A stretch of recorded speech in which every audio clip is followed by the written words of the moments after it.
राजस्थान के अलवर जिले में सरिस्का के जंगलों से घिरे हुए भानगढ़ के विनाश के कई किस्से प्रचलित हैं, लेकिन सर्वाधिक चर्चित कहानी यह है कि इस राज्य में तांत्रिकों, साधुओं और ज्योतिषियों को बेहद सम्मान हासिल था।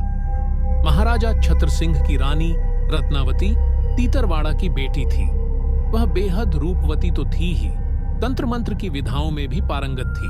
कहा जाता है कि सिंघा नाम के एक तांत्रिक ने भानगढ़ के बारे में जब यह सुना कि यहाँ पंडितों का सम्मान किया जाता है, तो वह यहाँ पंडित का भेष बदलकर पहुंच गया और महल के सामने स्थित एक पहाड़ी पर अपना स्थान बनाकर साधना करने लगा।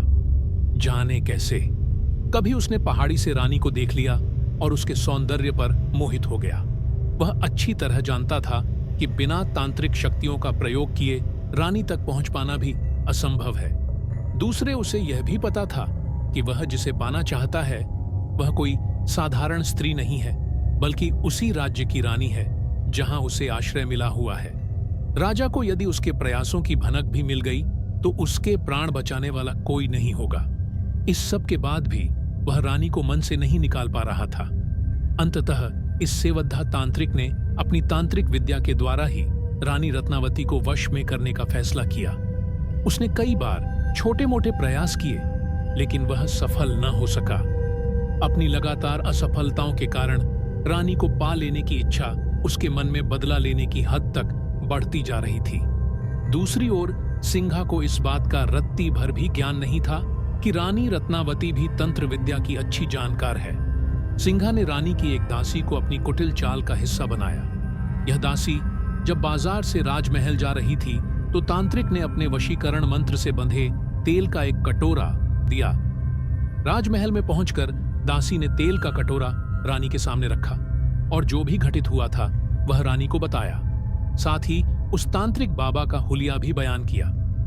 रानी ने तेल को परखने के लिए उस पर अपना मंत्र डाला। तेल घूमने लगा। अपनी सिद्धि से रत्नावती ने जान लिया कि तेल में वशीकरण के साथ ही मारक मंत्र व तंत्र का प्रयोग किया गया है। रानी के क्रोध की सीमा न रही और इसी गुस्से में उसने उसी समय अपने सामने रखी तेल की कटोरी पर सिद्ध मारक मंत्र परखकर वहीं से सामने वाली पहाड़ी पर फेंका, जहां बैठा वह तांत्रिक अनुष्ठान कर रहा था।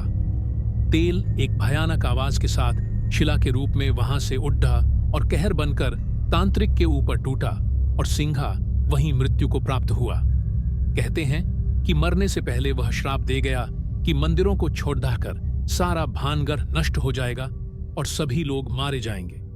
भानगढ़ के आसपास के गांवों के अनेक लोग मानते हैं कि तांत्रिक के श्राप के कारण ही किला सहित सभी इमारतें खंडहर हो गईं। लेकिन मंदिरों का कुछ नहीं बिगड़ा। कुछ लोगों का विश्वास है कि इस श्राप से अकाल मृत्यु को प्राप्त हुए लोगों की आत्माएं आज भी यहां भटकती हैं और इस जगह के भुतहा होने व फिर से न बस पाने का यही कारण माना जाता है।